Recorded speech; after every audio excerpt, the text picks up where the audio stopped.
estuvieron fuera de la comunión con Dios y fueron traídos nuevamente a la comunión con Dios. Y estoy seguro que usted podría añadir su propio nombre a esta lista. ¿Sabe? Está en la naturaleza de la oveja el descarriarse, perderse y algunas veces hasta alejarse del redil y del pastor. Somos propensos a desviarnos y alejarnos del Dios que amamos. Pero es la naturaleza del pastor el restaurar a sus ovejas. Por lo tanto, no es extraño que David exaltara a Dios, porque David supo por experiencia propia lo que significaba el estar alejado de Dios. No en vano, en el Salmo 23, él reconoce a Jehová como su pastor, y por eso nada le faltará. Y Dios mismo confortaría su alma. Hoy quiero compartir con usted cómo estar bien con Dios y permanecer bien con Dios. Si no estamos bien con Dios, si no permanecemos bien con Dios, jamás podremos hacer nuestras las palabras de David en el Salmo 23, confortará mi alma, me guiará por sendas de justicia por amor de su nombre. Muchos cristianos se alejan, se separan de Dios, pero esto no quiere necesariamente decir que están perdidos, sino que han perdido su comunión con Dios. Pero no están perdidos, porque hay un lazo espiritual muy especial entre usted y Dios, que no puede ser roto. Pero aunque es cierto que nuestra relación con Dios no puede ser rota, la comunión con Dios puede ser interrumpida, y el gozo íntimo puede ser perdido. La oración de David en el Salmo 51 ilustra perfectamente este punto.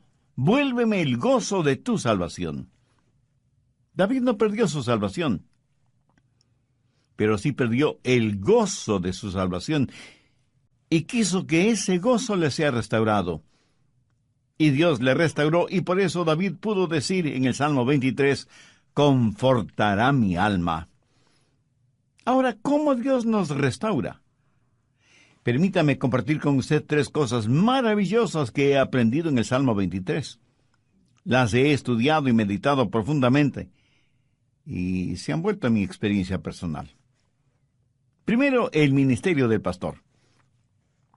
David se comparó a sí mismo como una oveja, por eso dijo, Jehová es mi pastor. En el Nuevo Testamento y el capítulo 10 de Juan encontramos que Jesús dijo, yo soy el buen pastor. Y Jesús, como el buen pastor, hace algo definitivo cuando sus ovejas se descarrían.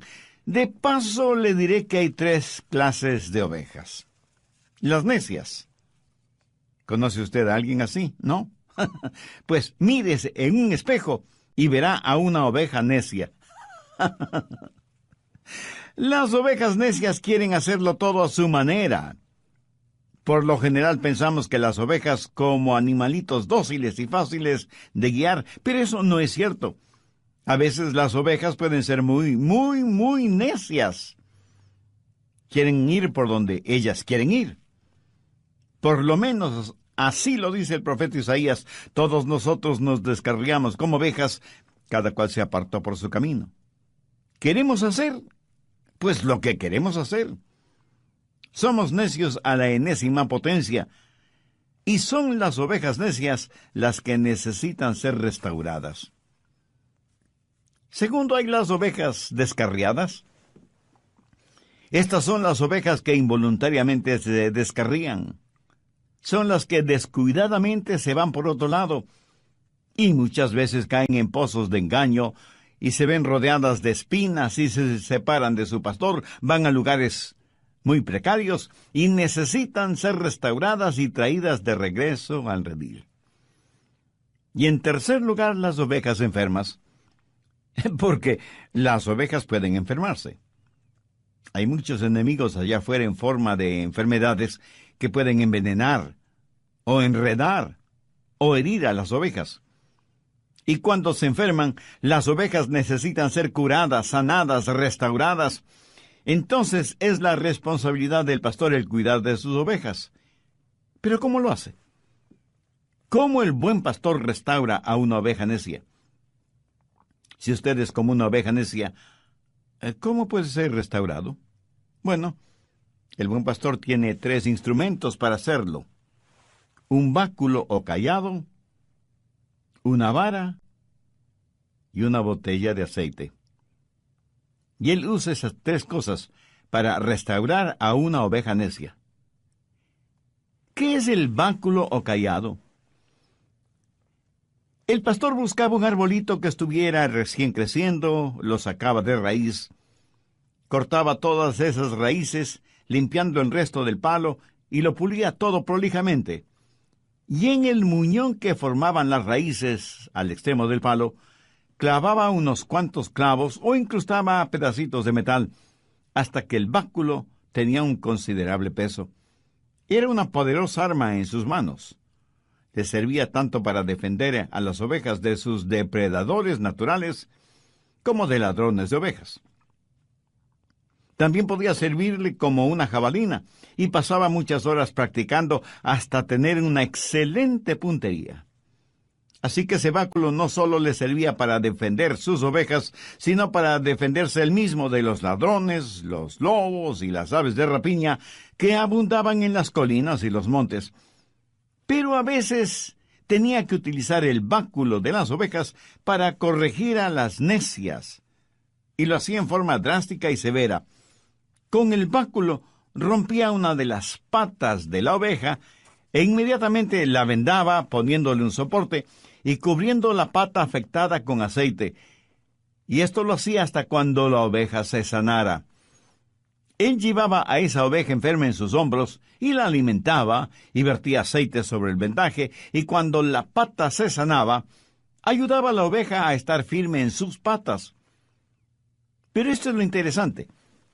La oveja enferma y restaurada en su salud permanecía muy cerca del pastor. En el material que estudié sobre este asunto, descubrí que esa oveja necia, quebrantada y disciplinada, iba a donde el pastor iba, y se convertía en una especie de líder del rebaño. Extraordinario, ¿no le parece? Cuando leí esta información, no pude dejar de pensar en Oseas 6:1. Venid y volvamos a Jehová, porque Él arrebató y nos curará, hirió y nos vendará. ¿Lo entiende? El mismo Dios que nos hiere es el mismo Dios que nos cura, a fin de que podamos estar junto a Él. Creo que esta es la razón por la cual David dijo que antes de ser afligido, Él se había descarriado. Y en Hebreos leemos que el patriarca Jacob, quien fue también un pastor, se alejó de Dios. La Biblia nos dice que Jacob luchó con Dios físicamente. ¿Sabe lo que Dios hizo? Vayamos a Génesis, capítulo 32, versos 24 y 25. Así se quedó Jacob solo, y luchó con él un varón hasta que rayaba el alba. Y el varón le tocó en el sitio del encaje de su muslo, y le descoyuntó el muslo de Jacob. ¿Lo ve? Jacob fue herido por Dios. Descoyuntó su muslo, y el patriarca tuvo que caminar el resto de su vida apoyado en un bastón. Vamos a Hebreos 11:21. Por la fe Jacob, al morir, bendijo a cada uno de los hijos de José, y adoró apoyado sobre el extremo de su bordón. ¿Por qué todo esto? Pues para enseñarnos una lección. Algunas veces tenemos que aprender drásticamente porque parece que esa es la única forma en que podemos aprender. Jacobo tuvo que ser herido para poder ser bendecido. Mi amigo, cuando Dios nos disciplina, y puede ser disciplina física, no es porque no nos ama, sino precisamente porque nos ama. Mire lo que dice Hebreos 12, los versos 5 y 6.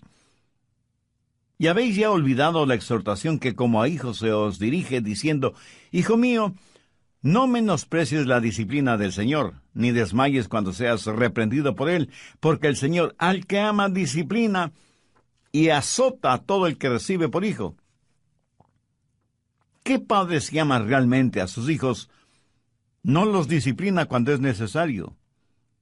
Si Dios nos dejara sin disciplinarnos, no seríamos sus hijos, sino bastardos. Y aunque nuestros padres en la carne nos disciplinaron, siempre los reverenciamos, ¿verdad? Ahora, por lo tanto, no deberíamos estar sujetos a nuestro Padre en el Espíritu y vivir. Y no debemos olvidar que la disciplina que proviene de parte de Dios es para que seamos partícipes de su santidad. La Biblia dice en Hebreos 12:11, en verdad que ninguna disciplina al presente parece ser causa de gozo, sino de tristeza, pero después da fruto apacible de justicia a los que en ella han sido ejercitados. Ahora, cuando esta disciplina le llega a usted, hay 3 cosas que usted puede hacer de acuerdo a lo que dice Hebreos 12:5. Hijo mío, no desprecies la disciplina del Señor. O sea, usted puede resentirse, pero sería una necedad de su parte el hacerlo, por varias razones. Primera, la disciplina revela algo. Esa clase de disciplina revela que usted es un hijo o una hija de Dios. O sea que revela una relación filial. Mire el verso 6, porque el Señor al que ama disciplina y azota a todo el que recibe por hijo. Permítame repetir lo que ya dije hace algunos minutos. Es porque Dios le ama que le disciplina. No es que el pastor no amara a su oveja, el motivo para quebrarle la pata, sino precisamente todo lo contrario. Eso es un severo caso de disciplina. Y a veces, mi estimado amigo, a veces nuestro amor tiene que ser duro. Y seguramente algunos de ustedes burlonamente me dirá, bueno, yo vivo en pecado, hago lo que quiero hacer, voy a donde se me antoja, soy el capitán de mi propio destino y sin embargo Dios nunca me ha disciplinado. Pues, mi amigo, le aconsejo poner mucha atención al verso 8. Pero si se os deja sin disciplina, de la cual todos han sido participantes, entonces sois bastardos y no hijos. ¿Qué está diciendo Dios? Dios está diciendo que si usted fuera hijo de Él, ya le hubiera disciplinado.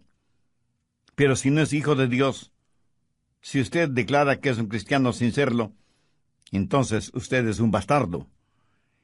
Y recuerde que esta dura expresión proviene de las palabras de Dios. Así que no argumente conmigo al respecto, argumente con Dios. En segundo lugar, renueva su adoración.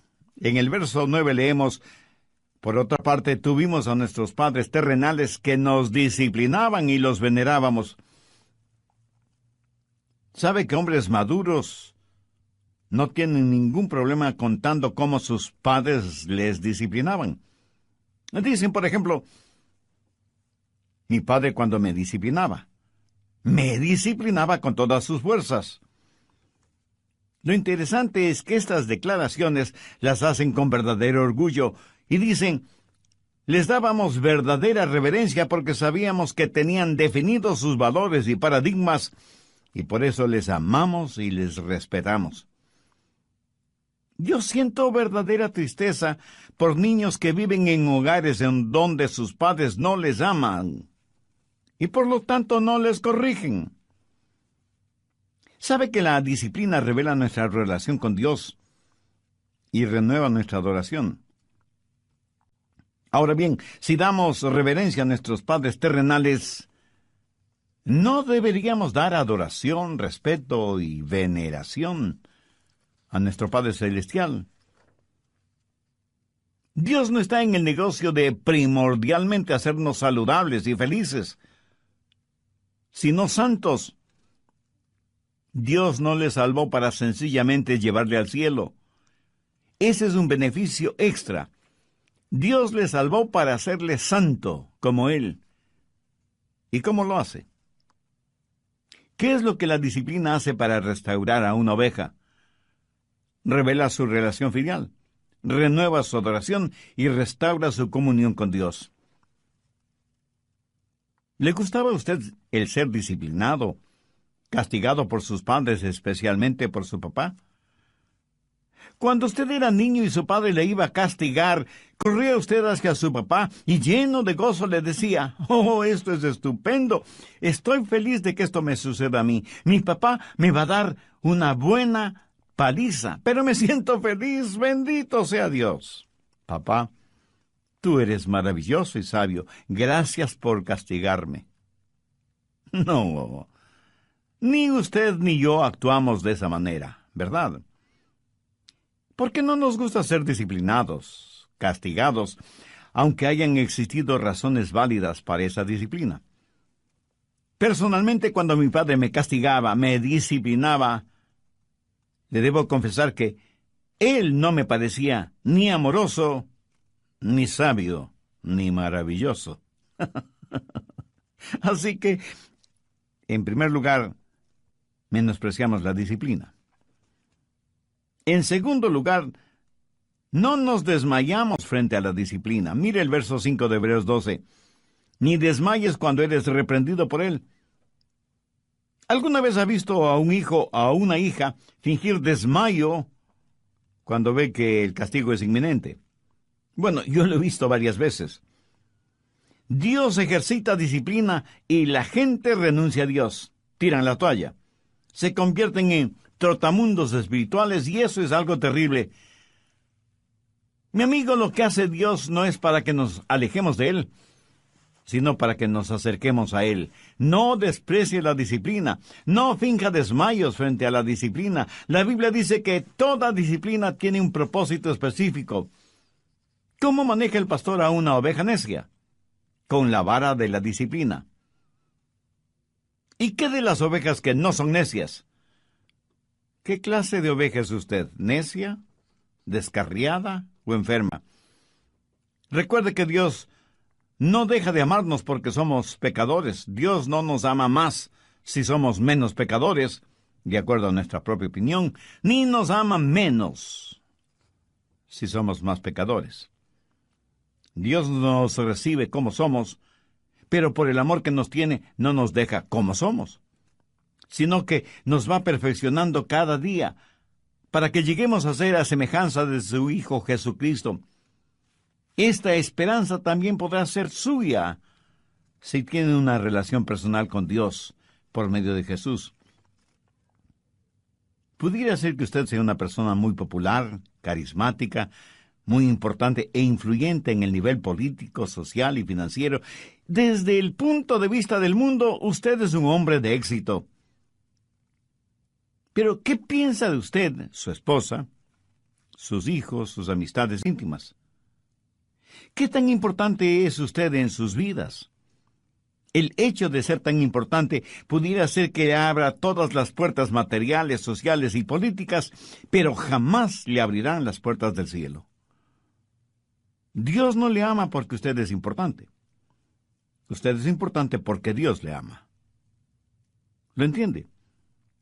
Si usted este mismo momento se arrepiente de sus pecados y hace una decisión espiritual por Cristo como su Salvador y Señor, Él le perdonará inmediatamente, estará con usted permanentemente y le salvará completamente, y además le guardará eternamente.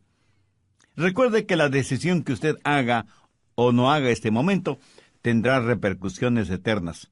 Piensa en lo siguiente. Si usted dice que no va a tomar ninguna decisión ahora, pues ya tomó una decisión en contra de Cristo. El evangelista Dr. Lucas cita unas inquietantes palabras de Cristo, quien dijo: «El que no es conmigo, contra mí es, y el que conmigo no recoge». ¿Qué tal si pasáramos de ser una víctima a ser una persona fuerte en el Señor? Vamos a presentarles hoy la segunda parte de un mensaje titulado «Cómo estar bien y permanecer bien con Dios».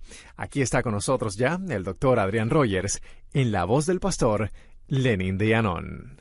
David en el Salmo 40, verso 2 dice: «Y me hizo sacar del pozo de la desesperación, del lodo cenagoso. Puso mis pies sobre peña y enderezó mis pasos». David habla de lo mismo al compararse con una oveja que ha sido disciplinada, guiada, rescatada y protegida por el pastor.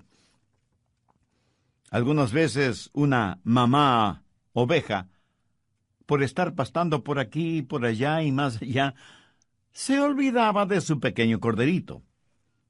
El pastor observaba lo que estaba sucediendo y con el cayado guiaba a la mamá oveja a donde estaba su corderito. Eso es lo que necesitan hacer los pastores en nuestros días, a fin de que ovejas y corderitos estén juntos, permanezcan juntos y se desarrollen juntos. Porque el diablo está tratando por todos los medios de destruir los hogares, de destruir las familias, de romper la unidad del cuerpo de Cristo que es la iglesia. ¿Cuándo sucede eso? Cuando caemos, cuando somos débiles espiritualmente, cuando nos apartamos de Dios y nos contaminamos con el pecado. Pero gracias a Dios que Él tiene una vara y un cayado, no solo para disciplinarnos, guiarnos, rescatarnos y defendernos, sino también para mantenernos junto a Él. Pero aún hay algo más. Todos somos ovejas enfermas. Verá, cada noche el pastor traía las ovejas al redil. Recuerde que Jesús es la puerta de las ovejas. Dentro del redil las ovejas estaban seguras, pero en la puerta estaba el pastor bloqueando el mismo hueco que servía como puerta del redil. De esa forma nadie podía entrar o salir del redil sin que el pastor lo supiera. Y cada noche él las contaba y las llamaba por su nombre. Y no solo que las contaba y las llamaba por su nombre, sino que además las acariciaba. Ponía sus manos sobre sus ovejas y hundiendo sus dedos en la lana y mirando atentamente, buscaba por si su oveja tenía alguna herida o por si algún insecto se había adherido a la piel de la oveja. Y cuando encontraba alguna herida o alguna laceración en la piel de la oveja, usaba el aceite para curarla. Especialmente los cortes en la cabeza o en las fosas nasales. Literalmente ungía la cabeza de la oveja con aceite. Ese aceite estaba mezclado con sulfuro y brea y servía también como insecticida para alejar a las moscas que pululaban alrededor de la nariz de la oveja. Gracias a Dios que el aceite, que representa al Espíritu Santo que nos protege de moscas diabólicas y que nos consuela cuando estamos lacerados y doloridos o cuando estamos heridos espiritualmente. Nuestro buen pastor nos conoce, y nos conoce por nombre, y nos restaura y nos sana y nos cuida para que siempre estemos junto a Él. El buen pastor David tuvo todas esas cosas en mente cuando dijo, confortará mi alma. David fue necio y tuvo que ser quebrantado. Se desvió del camino y tuvo que ser traído de regreso. Y aunque estuvo herido de gravedad, Dios le sanó. Le agradece a Dios usted cuando le disciplina, cuando le corrige. Y pienso en mi propia vida. Y sé que estoy vivo porque mi buen pastor usó conmigo su vara, su cayado y su botella de aceite. ¿Puede usted decir lo mismo? ¿Puede recordar las veces en que Dios usó su vara y su cayado en usted? Yo sí me acuerdo.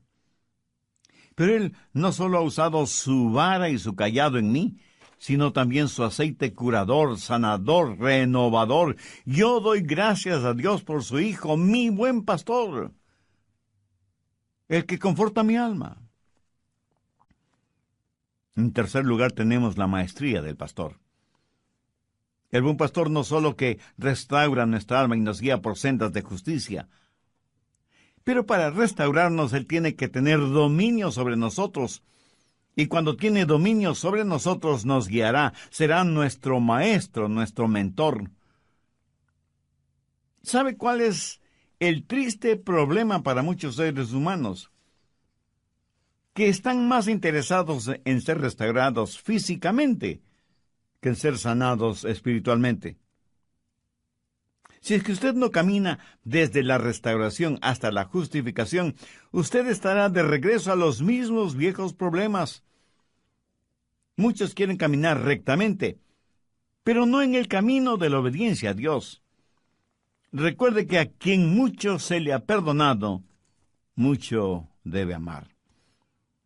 Debemos ser como la oveja con la pata quebrada que quiere estar junto a Jesús, porque Él es su maestro que quiere guiarle para que usted nunca se desvíe. Así que, ¿cuándo aprenderemos? ¿Cuántas veces más resbalaremos y caeremos antes de aprender a estar junto al buen pastor? Recuerde las palabras que Jesús mismo dijo. Él es el buen pastor, y sus ovejas conocen su voz y le siguen. Ahora escúcheme. 3 cosas son necesarias para seguir al buen pastor. Primero, tiene que estar obsesionado con el pastor. O sea, usted debe amar apasionadamente a Jesús. Su amor por Él debe estar por encima del amor que pueda tener por cualquier otra persona o cualquier otra cosa. Segundo, tiene que observar detenidamente al pastor. Como ya lo he mencionado antes, las ovejas tienen una muy pobre vista. Para todo propósito práctico, el pastor es quien tiene buena vista, como para compensar la mala vista de sus ovejas. Tercero, usted tiene que obedecer al pastor. Usted no puede obedecer a nadie cuya voz desconoce. ¿Cómo puede escuchar la voz de su pastor? Únicamente teniendo su tiempo de quietud. Debería estar en pastos delicados, meditando en su palabra. O sea, rumiando su palabra. Esa es la forma. El pastor le guiará. Usted escuchará su voz en el mundo. Jesús manifestó que sus palabras eran espíritu y vida, y que Él había venido para que podamos tener vida y vida en abundancia. Su pastor le guiará por sendas de justicia por amor de su nombre. Esa es la maestría del pastor. ¿Sabe qué es lo malo con muchos de nosotros? Que tratamos de no tener problemas en vez de buscar la justicia. Todo es tan negativo. Tuve un amigo, Mike Glenn, quien era jugador profesional del fútbol americano. Jugó por la Universidad de Auburn y luego profesionalmente jugó para los Delfines de Miami. Cuando él se graduó en Auburn, su entrenador le preguntó: Mike, ¿me ayudarías a reclutar a algunos candidatos? Mike le dijo que sí. Y a su vez le preguntó: entrenador, ¿qué clase de prospectos estamos buscando? Y el entrenador le dijo: hay jugadores que cuando son derribados en el campo de juego se quedan tendidos en el suelo. Esa clase de jugadores no nos interesan.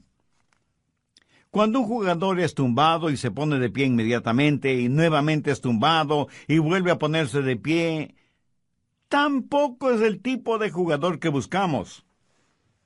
Pero sí nos interesa el jugador que puede poner en el suelo a los demás. Mi amigo, yo soy muy grato por tener un Dios que nos restaura, que cuando estamos caídos nos levanta. Y a todos nos gusta estar de pie, pero no nos gustaría el pasar de la defensiva a la ofensiva. No nos gustaría ser... Recuerden quiénes son y a quién pertenecen. Ustedes son mis ovejas. Mi nombre está fundido con el de ustedes. Y quiero guiarles por sendas de justicia por amor a mi nombre. Amigo, permítame hacer una confesión.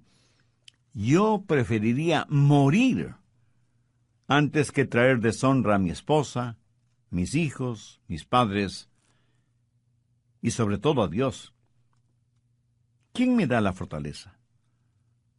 Pues mi buen pastor, quien me pone en la senda correcta cuando me desvío, y lo hace día a día. Por eso hay en mi corazón siempre el deseo de glorificar su nombre. ¿Siente usted de la misma manera? Espero que sí. Alguien dijo que el nombre de Jesús es todos los aleluyas en 5 letras. Y eso es verdad.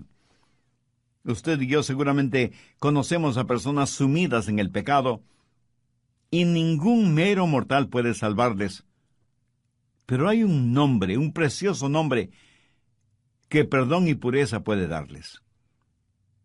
Hay vidas que están perdidas, prisioneras de las cosas terrenales, pero hay un hombre, Jesús, que del pozo de las tinieblas puede sacarles. Mi amigo, ¿no le parece eso extraordinario? El ministerio del pastor, la maestría del pastor, la majestad del pastor. Jehová es mi pastor, nada me faltará. Por favor, en el Nuevo Testamento de su Biblia, busque la segunda epístola de Pablo a Timoteo, capítulo 2. Veamos el versículo 19.